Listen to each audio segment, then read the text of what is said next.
Because of why I search the deep through endless nights, no time to sleep. The call inside I can't deny. I'll find the light because of why. Hey everyone, and welcome. So today, we're taking a deep dive into Estonia. You've probably heard of it, right? The tiny Baltic nation that's become this huge digital pioneer, a real paradise for startups. But what's it actually like to pack up and live there? Let's get into it. And that's really the million-dollar question we're trying to answer today.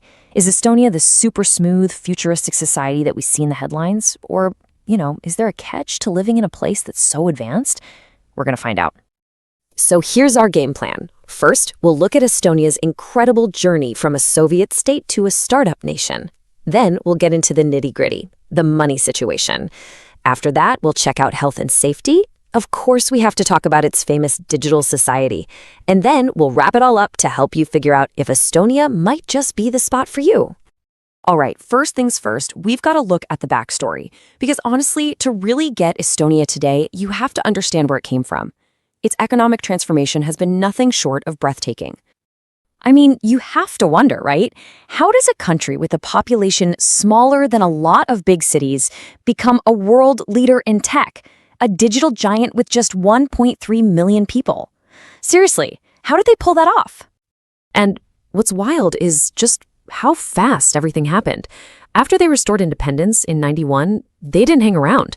By 94, they did something radical. The world's first flat tax, where everyone pays the same rate. A decade later, they were in the EU, and by 2011, they had the euro. Every single step was a calculated move toward building this super modern, open economy. And these policies right here, this is the bedrock of their success. They were disciplined about balancing their budget, which kept their public debt one of the lowest in all of Europe. That kind of stability, plus a huge commitment to free trade, made Estonia a magnet for foreign investment and really set the stage for the tech boom that followed. Okay, so that's the big economic picture. But what does it mean for your wallet, for the average person living there? Let's talk about the money, what you can earn versus what it actually costs to live day to day. Now, if you're an expat working in tech, things look pretty good on paper. A software engineer is pulling in over 41,000 euros, a senior data analyst, even more. These are the kinds of salaries that are drawing talent from all over the world. But that's only one part of the equation. And here is the catch. This quote from someone living there really says it all. The cost of living has just exploded. I mean, if you need more than the average salary just to get by on your own, that puts a serious squeeze on anyone who isn't in that top-tier tech bubble. And this chart, wow, it just lays it bare. While those tech salaries are great, the overall average salary in Estonia is about half of what people make in nearby Finland or Germany. That creates a massive divide between the booming tech sector and pretty much everyone else. So here's the bottom line when it comes to money. Estonia got hit with some of the worst inflation in the Eurozone. And as one person put it, even as a top 5% earner, the inflation is kicking my ass. So you can only imagine how tough it is for an average person just trying to pay rent and keep the lights on. It's a real struggle. But of course, money isn't everything. So what about the bigger picture, the quality of life? Let's shift gears and look at two of the most important things for anyone, anywhere: health and safety. Now this is an absolutely amazing statistic. Get this. Between 2000 and 2020, life expectancy in Estonia jumped by 7.5 years. That's the single biggest increase of any country in the entire EU.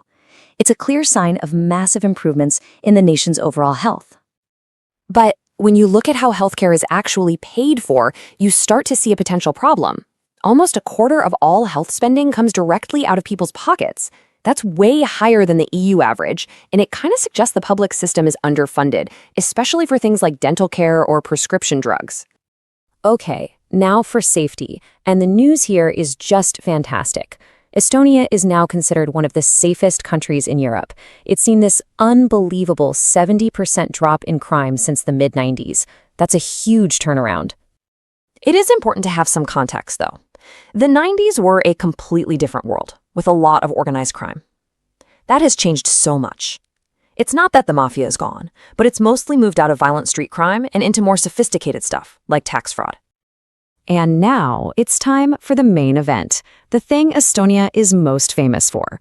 We're talking about its fully integrated, world-leading digital society. Okay, this is where Estonia just blows everyone else away. Your entire life is basically run through a mandatory digital ID card.